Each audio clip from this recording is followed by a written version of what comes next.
आइए आगे गुरु माता जी मोक्ष धाम की बात और भी आगे कह रही हैं सत्य आधार पर। और अगर इसको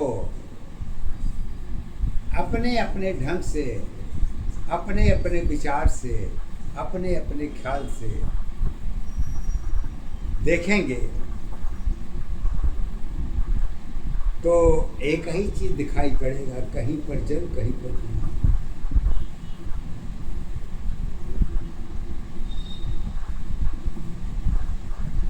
तो आइए, मोक्ष धाम की भी सिचुएशन यही है। एक तरफ जल है, दूसरी तरफ कुआं। पता नहीं जल कुआं में है कि कुआं जल में है। अब इसको इस तरीके से गुरु माता जी हमारी कहती हैं, मोक्ष धाम की सोच तुम्हारी सत्य की आधार बनी, विषय तुम्हारी कारण में ही चरित्र की सत्ता आधार बनी। अवस्था तेरी हरि अवस्था तेरी हरि का कारण में प्रमाण की आधार है। जीवन शैली जीवन है, सत्शैली में एक ही है। तेरी दशा की सुविधा में ही सारी समस्या एक ही है। जब जीवन तेरी स्वार्थ बनी है, कर्मों की आधार है। हार जीत जीवन की दशा है, कारण में सब एक है। अखेल तुम्हारी हार जीत की सत्य दशा पहचान है। भला लगे या बुरा लगे वो तुम्हारे साथ नहीं। हर जीवन की गणित तुम्हारी नए पन की पहचान नहीं। नियम तेरी स्थिरता है, यही नियम की साथ है। जीवन की स्वार्थ जीवन नहीं है, एक कर्म के साथ है। जीवन की हार जीत भी कलाकार के साथ जुड़ी। मोक्ष धाम की सारी अवस्था नियम की आधार नहीं। मन मानो जीवन सोच तुम्हारी बहुत की आधार है। सत्य की आधार बहुत है, बहुत नहीं नियम है। नियम तेरे साथ नहीं, गणित का नियम एक है। दशा तुम्हारी अलग अलग है, विषय तेरी पहचान है। हर जन्म की पहचान है, कारण की आधार है। चीनी नमक की तुलना में पदार्थ की आधार बनी। नियम तेरी इसी में, कारण में दोनों एक है। रही जो बातें जगत की है, परिवर्तन के साथ है। दशा तुम्हारी साथ रही है, परिवर्तन के साथ है। एक दशा आधार तुम्हारी, एक दशा पहचान है। कहते हैं क्या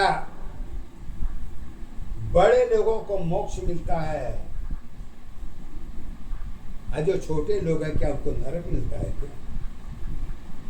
ये भावना तो हमारे आपके बीच में हो सकती है, 101% सही है, लेकिन ये सही नहीं है कि बड़ा कुछ खाएगा तो छोटा कुछ खाएगा। अरे जिसकी जितनी क्षमता है उतना तो लेगा ही, और उसमें कोई पाप पुण्य नहीं है। क्षमता के अनुसार ही व्यक्ति की पर्सनालिटी देखी जाती है, जो कि पर्सनालिटी हमारे अधीन नहीं है। जन्म हमारी पहचान नहीं है, ये देने वाला कोई है।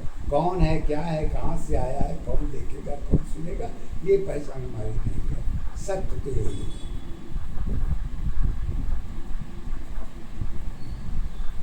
तो आइए देखिए, क्या गेरुआ वस्त्र पहनने वाले सब ईश्वर तक जाते हैं क्या? कर्म यहाँ पर कुछ करते हैं, असत वहाँ भोगते हैं, भोगने की पहचान करते हैं। हो सकता है कि उनकी सोच वहाँ ज़्यादा हो, आपकी सोच नहीं है। यहाँ सोच नहीं है तो सब कुछ बेकार है। मानव जीवन है, सांसारिक जीवन है। सांसारिक जीवन में स्वयं की ज्ञान, स्वयं की दशा और सोच, सब मैटर एक साथ जुड़ता है। ये तो यहाँ चलेगा, लेकिन ऊपर क्या चलेगा? स्वयं बैठे हुए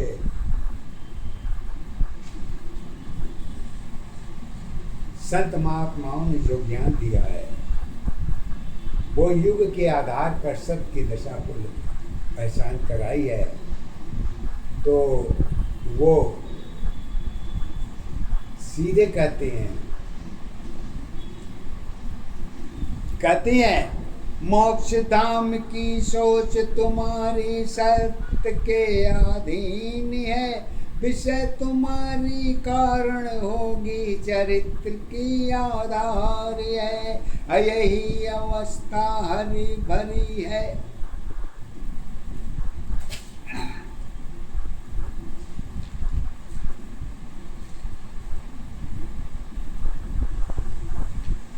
कहते हैं राजा रंक प्रजा जो सारी, एक सिक्के की पहचान है।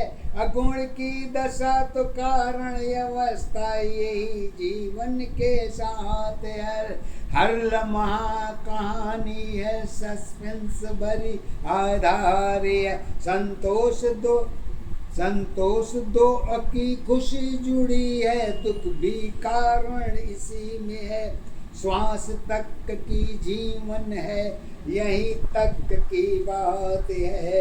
उसके ऊपर क्या क्या है नीचे की पहचान है। पहचान तुम्हारी एक दशा, आधार तुम्हारी एक है। सत्य जीवन में एक अवस्था, सत्य अवस्था एक है। चमत्कार साधन में है, ईश्वर की पहचान बनी। यही अवस्था हानि बनी है, तो भी ईश्वर साथ है। तुम्हारी सत क्या होगी, खाला जी की घर नहीं। यही जीवन विश्वास में तर्क तुम्हारी साथ है।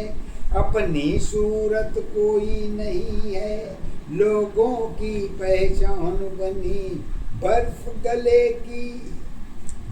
गलेगी, जल बनेगी, मान बनेगी, तो दोनों है। दो की गिनती एक की, स्वाद की पहचान कहाँ। एक की दशा तो यूनी है, सत की दशा भी यही रहेगी। कर्म जीवन के साथ जुड़ी है, जोड़ तोड़ के साथ है। सत की कारण कानून है, यही तेरी पहचान है।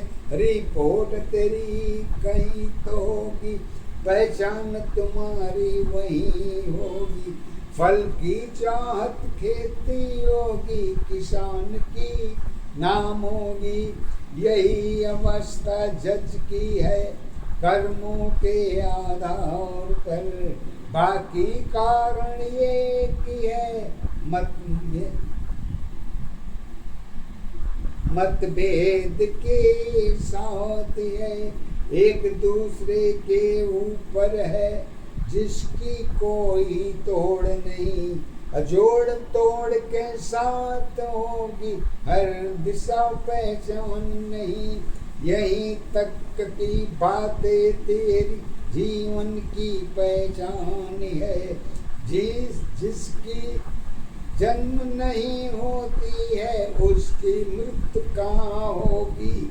जन्म लिए बगैर ग्रंथ की, मृत्यु बगैर ग्रंथ नहीं।